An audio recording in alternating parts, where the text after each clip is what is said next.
Hello good morning guys, कैसे हो। आज हम एएनएम ट्रिपल एस सी के कुछ इंपॉर्टेंट क्वेश्चंस को लेके आए हैं। ढूंढ के बड़ी मुश्किल हो जाएगी इनको ढूंढने में। तो जैसा कि हम आज देख रहे हैं, breast feeding should be start with in how many hours after a normal delivery. Means इसका क्या है, जो नॉर्मल डिलीवरी के बाद हम कितने घंटों के बाद में ब्रेस्ट फीडिंग स्टार्ट करेंगे। तो उसमें हम सभी को पता है 1.5 आवर्स में अंदर हम जो ब्रेस्ट फीडिंग है वो स्टार्ट कर देते हैं नॉर्मल डिलीवरी में। ओके, एंड नेक्स्ट क्वेश्चन है route of administration of vitamin K injection in a new born baby. New born जो होते हैं उनमें हम हमारा जो विटामिन के देते हैं, तो सबको पता है विटामिन के देते हैं, वो कौन से रूट पे देते हैं। तो हम देते हैं उसको आईएम देते हैं, इंट्रामस्कुलर देते हैं। हिंदी वाले हिंदी में भी देख लेंगे, एक नवजात शिशु को विटामिन के का इंजेक्शन किस मार्ग के द्वारा दिया जाता है। तो आंत्र त्वचीय मार्ग से दिया जाता है। यहाँ पे जो हमारा सी है ऑप्शन, वो राइट हो जाएगा। और नेक्स्ट क्वेश्चन देखते हैं हम। हमारा क्वेश्चन है third, what is the normal temperature of a term healthy baby. जो एक नियत तिथि स्वस्थ बालक में तापमान क्या होता है। जो एक नॉर्मल बेबी होता है, स्वस्थ बेबी होता है, उसका जो टेम्परेचर होता है वो कितना होता है। तो वो होता था, हम अलग अलग जगह पे अलग अलग तरीके से मिला है, बट यहाँ पे हम ये मार्क करेंगे कि 36.5 से 37.5 डिग्री सेल्सियस होता है। तो हमारा जो क्वेश्चन है यहाँ पे ऑप्शन नंबर है वो बी राइट हो जाएगा। और नेक्स्ट देखते हैं हम। हमारा क्वेश्चन है 4, normal average length of the term healthy new born baby. जो न्यू बॉर्न बेबी होता है उसकी जो नॉर्मल लेंथ होती है वो कितनी होती है। पहले आप लोग क्वेश्चन का आंसर दीजिए, फिर मैं बताती हूँ। हमारा यहाँ पे हो जाता है 48 से 50, तो यहाँ पे 48 नहीं है, तो और हमारा यहाँ पे आंसर राइट हो जाएगा, क्वेश्चन ऑप्शन नंबर राइट हो जाएगा बी, 50 सेंटीमीटर। ठीक है। Joint between two cranial bones are new now as, जो हमारे दो करोटीय अस्थि के बीच का जोड़ कहलाता है वो क्या कहलाता है। यहाँ पे क्वेश्चन नंबर 5 पे हैं, हम देख रहे हैं। तो यहाँ पे हमारा क्वेश्चन नंबर आंसर हो जाएगा सूचर। वहाँ उसको क्या बोलते हैं, हम सूचर्स बोलते हैं। And uterus become pelvic organ after, question number है 6। यहाँ पे हमारा क्वेश्चन नंबर 6 में हम देखेंगे कि uterus become pelvis organ after. जो यूट्रस होता है कितने दिनों के पश्चात गर्भाशय श्रोणि अंग बन जाता है। तो हमारा यहाँ कितने दिन लगते हैं कि यूट्रस को दोबारा से उसमें होने के लिए। तो ये हमारा वो 14 दिन, हम यहाँ पे क्या कर देंगे, 12 to 14 दिन कर देंगे। ऑप्शन नंबर सी हमारा राइट हो जाएगा। एंड नेक्स्ट क्वेश्चन है 7, the diameter of cervical canal after the complete dilation. जो हमारा पूर्ण विस्फारण के पश्चात ग्रीवा नली का व्यास क्या होता है। डायलेशन के पश्चात जो हमारा व्यास होता है, मतलब कि जो डायलेशन कंप्लीट कैनाल होता है वो कितना होता है। यहाँ पे होता है हमारा 10 सेंटीमीटर। 10 सेंटीमीटर। अगर किसी भी क्वेश्चन के ऑप्शन में किसी को कोई डाउट हो तो प्लीज़ कमेंट करना। A nurse is complain umbilical clamping umbilical cord and the nurse now that the distance from the umbilicals is. एक नर्स जो है वो नाभि रज्जु को कसती है और नर्स यह जानती है कि नाभि से उसकी दूरी क्या है। तो यहाँ पे डिस्टेंस पूछा गया है, तो यह डिस्टेंस कितनी होती है, 2.5 होती है।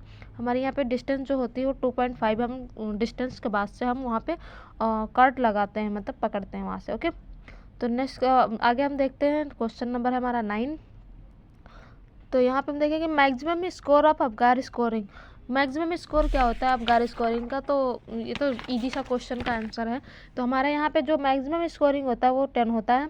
Which colour identification band is used for girl new born. जो गर्ल होती है, न्यू बॉर्न बेबीज होती हैं, उनमें जो आईडी बैंड लगाता है वो गर्ल में किस कलर का लगाते हैं, वो पिंक में लगाते हैं, और बॉयज़ में ब्लू। ठीक है, ये ध्यान रखना।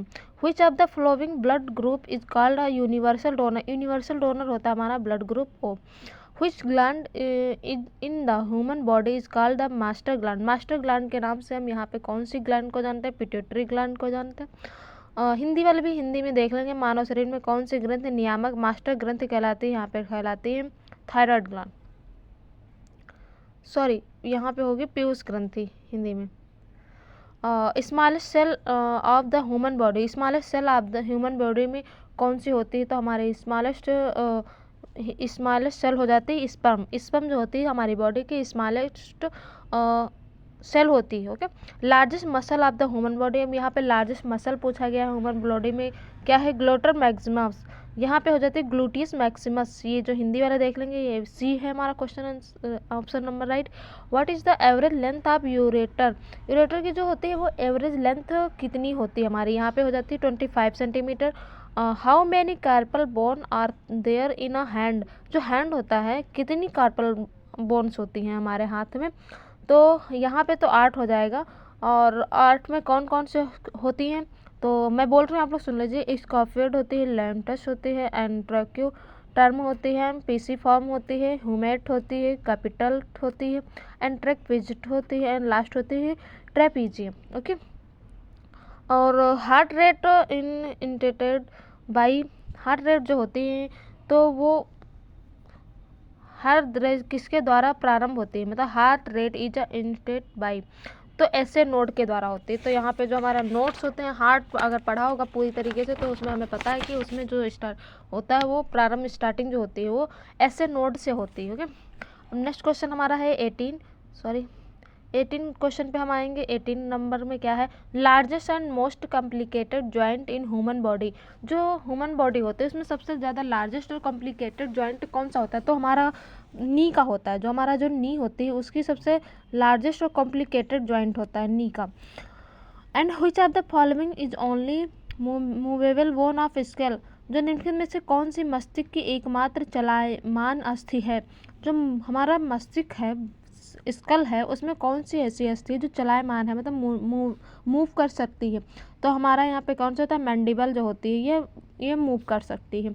Total number of intercostal muscle in human body, जो मानव शरीर में कुल अंतरा, हिंदी तो बड़ी टफ है बट कोशिश कर रहे हैं, मानव शरीर में कुल अंतरा प्रसुकी पेशियां हैं, मानव शरीर में कितनी मसल्स होती हैं, coastal muscle in human body, तो हमारे यहाँ पे क्या क्वेश्चन का नंबर आंसर हो जाएगी, यहाँ पे 11 पेयर होते हैं, वैसे टोटल कितनी होती है 22 होती हैं, ठीक है 22 होती है, और अगर पेयर पूछे तो 11 पूछे, लेकिन यहाँ पे इन्होंने पेयर का नाम नहीं लिया है, फिर भी ऑप्शन में बस पेयर वाला दिया गया है ना कि 22 दिया गया, तो हमें वहाँ पे तब भी 11 करना है अपने समझदारी के हिसाब से। Okay, anaemia is caused due to deficiency, anaemia जो होती है वो किसकी कमी से हो जाती है, तो लोहा से होती है, विटामिन B12 से होती है, या बी बहुत से होती है, तो दोनों से हो जाती है। यहाँ पे आयरन और विटामिन B12 की कमी से भी होती है, दोनों की कमी से होती है एनीमिया। अब बाइल इज प्रोड्यूस फ्रॉम, पित्त किससे उत्पन्न होता है, पित्त यहाँ पे किससे उत्पन्न होता है, लीवर से होता है, यहाँ पे एक्रेस से हो जाता है, हमारा जो बाइल होता है वो प्रोड्यूस होता है लीवर से। Duration of bleeding in menstrual cycle, जो मेंस्ट्रुअल साइकिल होता है उसमें जो ब्लीडिंग की टाइमिंग क्या होती है, तो ये होती है 3 to 5 डेज होती है, कहीं कहीं पे हमें 0 to 5 मिल जाएगा तो वो राइट हो जाएगा, यहाँ पे 3 to 5 हो जाएगा। और इसमें मुझे डाउट है 1 to 7 भी हो सकता है, बट आप लोग एक बार देख के कमेंट करिएगा कि किसमें से कौन सा क्वेश्चन का आंसर राइट होगा।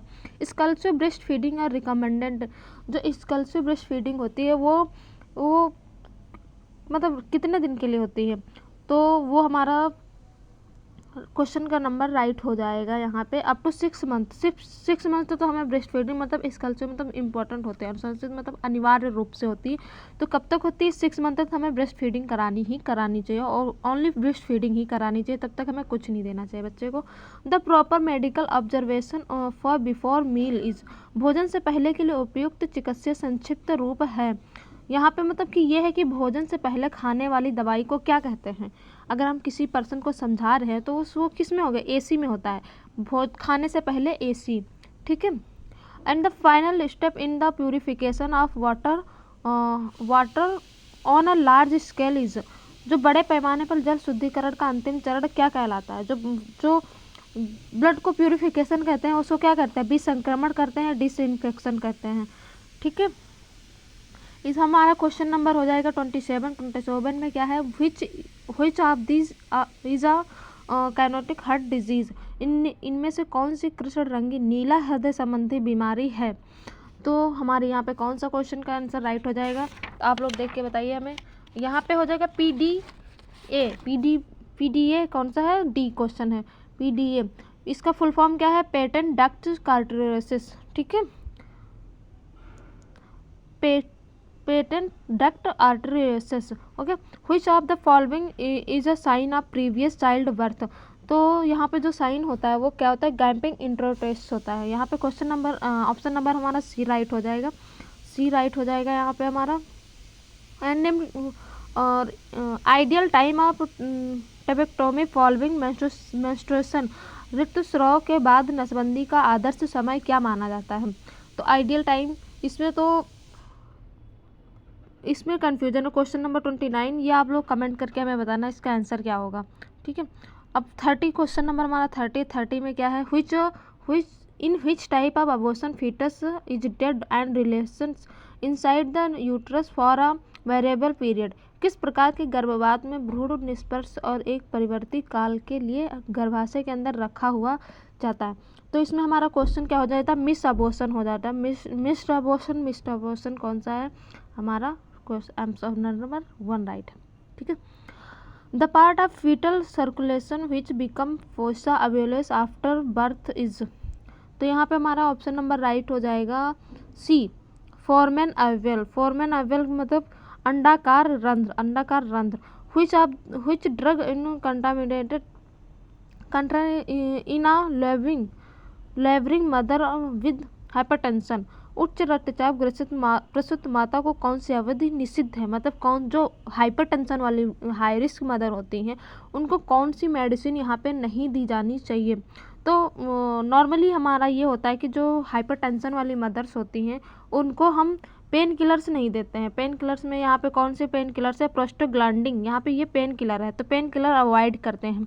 The third stage of labour ends with, जो थर्ड स्टेज होती है प्रसव का तीसरा चरण खत्म होता है, किसके साथ खत्म होता है, डिलीवरी ऑफ प्लेसेंटा के साथ थर्ड स्टेज हमारा खत्म होता है, ठीक है। क्वेश्चन नंबर हमारा 34 है। 34 में क्या है, यदि एक व्यक्ति से दूसरे व्यक्ति में संक्रामक रोग सीधे ही स्थानांतरित होता है तो वह है, अगर एक व्यक्ति से मतलब एक व्यक्ति है उससे दूसरे व्यक्ति में कोई डिजीज ट्रांसफ़र हो रही है तो उसे हम क्या कहते हैं, कम्युनिकेबल डिजीज़ कहते हैं। क्या कहते हैं, कम्युनिकेबल डिजीज़। यहाँ पे ऑप्शन नंबर हमारा बी राइट हो जाएगा।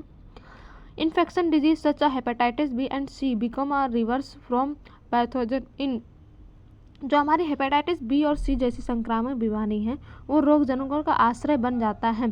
कैसे बन जाता है, ब्लड से। ये ब्लड से बहुत जल्दी, मतलब सबसे ज़्यादा तो ब्लड से ही फैलता है। The sterilisation surgical instrument and surgical dressing, शल्य क्रिया उपकरण और शल्य क्रिया ड्रेसिंग को निर्जीवाणुकरण करने के लिए क्या करते हैं, एन ऑटोक्लेव इन यूज, मतलब कि एक वाष्पदाबी विस्कर्मक का प्रयोग करते होता है, उसके बाद देन उसे दोबारा यूज में लिया जाते हैं, जो सर्जिकल इंस्ट्रूमेंट होते हैं। Hospital acquired infection are often related to poor hand washing and, जो अस्पताल में होने वाले संक्रमण प्राय निम्न हस्त प्रक्षालन तथा उससे संबंधित होते हैं। किससे संबंधित होते हैं, हमारा क्वेश्चन नंबर 37 का राइट क्या होगा, पुअर प्रीनियल हाइजीन। जो पुअर प्रीनियल हाइजीन होता है सबसे ज़्यादा हॉस्पिटल एक्वायर्ड इन्फेक्शन में यूटीआई आता है, क्योंकि बहुत जल्दी ही फैलता है। And to achieve high level defence, हमारा क्वेश्चन नंबर है 38। इसमें क्या होगा, 38 में 2% ग्लाइकोलाइड शॉक इन इंस्ट्रूमेंट, 2% ग्लूकोल्डिहाइड में उच्च कक्षा के विस्कर्मण को प्राप्त करने के लिए उपकरण को भिगोना चाहिए। कितने मिनट तक, कितने टाइमिंग पूछा गया यहाँ पर, कितने टाइमिंग तक, 20 मिनट तक। 20 मिनट तक हमें उसमें डुबो के रखना चाहिए। Most important step in the clinical area waste management, नैदानिक क्षेत्र अपशिष्ट प्रबंधन में सबसे महत्वपूर्ण चरण क्या है, सबसे इम्पोर्टेंट पॉइंट क्या है, सेग्रेगेशन। यहाँ पे क्या हो गया, पृथक्करण। सबसे ज़्यादा जो क्या होता है, हम जो हम मेडिसिन यूज़ करते हैं यार, जो मेडिकल वेस्ट होता है उसमें क्या होता है, बहुत प्लास्टिक होती है, कांच होती है, निडल होती है, तो हमें उनको सारी को अलग अलग डस्टबिन में कलर कोडिंग के अकॉर्डिंग हमें उसमें डालना चाहिए। कलर कोडिंग, इस पर भी हम एक वीडियो बना देंगे बायोमेडिकल वेस्ट पे, किसमें कौन सी चीज़ डालनी चाहिए। जैसे कि रेड हो गया तो प्लास्टिक को रेड में डालना है, और निडल जो शार्प चीज़ें हैं उनको वाइट में डालना है। ऐसे मैं एक वीडियो बना दूंगी इस पर।